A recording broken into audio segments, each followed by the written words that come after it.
The Selfish Path to Romance. Download Chapter 1 for free at drkenner.com.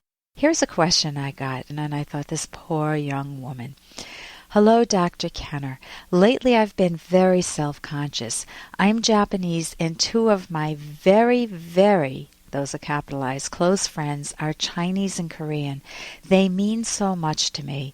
But my Chinese friend and I got into a fight once, and he brought my country into it. He named all the bad things about Japan's past. I felt so guilty because of my country's past. Ever since then, my feelings have been unbalanced and uncomfortable. With my Korean friend, I am always so afraid my country will tear our friendship apart. As you know, the Japanese did cruel things to the Koreans in the past. Should a country's past come between friends? That's all I've been thinking about now this past month. I am so ashamed of Japan's past. I think that it's better to be proud of your country's past, but I can't be. And I've no one to discuss this with because both of my parents are Japanese and they've moved to America, and I don't want to hurt them. It is so frustrating that I have bad dreams, feel really sad and depressed. What can I do? Please help me. Thank you, Midori. Midori, what individuals in your country did in the past in no way reflects on you. If you don't have choice, if you're not thinking, oh, do I want to hurt this person or not? Do I want to kill this person or not? Do I want to be the aggressor or abuse somebody? If you don't have the choice, if it happened before you were born, how can you hold yourself accountable? It has zero reflection on your moral character. When you were born with a clean slate. Think of a whiteboard. It's a clean slate. And you make your own choices in life. And some of them you'll like, and some of them you won't like and you'll learn from. And some may be bad choices that you make and you don't learn from, and you don't like that part in yourself, and you want to change it, but you keep pushing those thoughts out of awareness. Man, you make yourself. And if you've made yourself into a lovely friend, then you are protected for life. It doesn't matter what Japan did in the past, people in Japan did in the past. It doesn't matter. Imagine if you were German, what the Germans did in the past, and not every German did that in the past. Not everyone. We have a good friend who came from Germany and had to live through the Nazi period, and man, he was not on board with the Nazis. So his country doesn't reflect on him. In fact, he had tremendous courage to be able to stand back and evaluate the actions taken by his countrymen as evil. And you have that same type of courage. You just don't know how to credit yourself, Midori. If you have the courage to be able to say, I hate what happened in Japan's past, maybe it was bombing Pearl Harbor or whatnot, with the Koreans, you can say, I hate that happened. It has no reflection on me. I am my own person and I make my own character. And if any of your friends say, oh man, you are a rotten person because you come from Japan.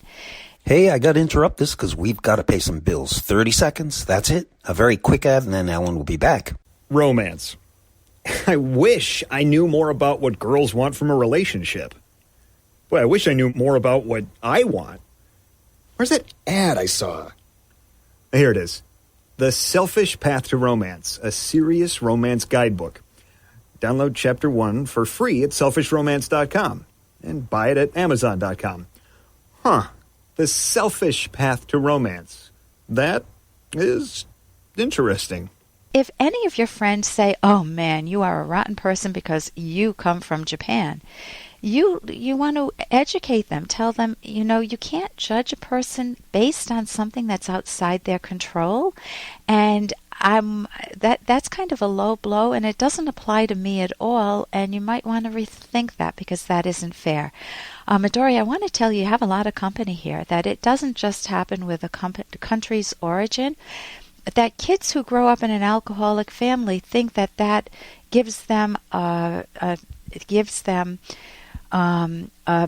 a bad mark for the rest of their life. In French, we called it a mauvais point, but nobody would know that. But a bad mark for the rest of their life, like they're a marked person, or a woman who's been abused through no fault of her own, may see herself as damaged goods, or a good, honest kid who has the horrible misfortune of being brought up by mobsters or the mafia or something.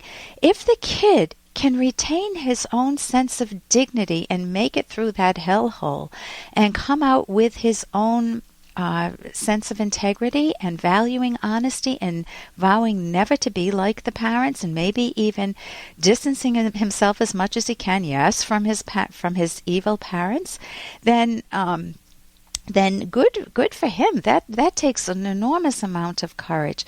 So what we're talking about is justice. It's how do you judge yourself? How do you judge other people?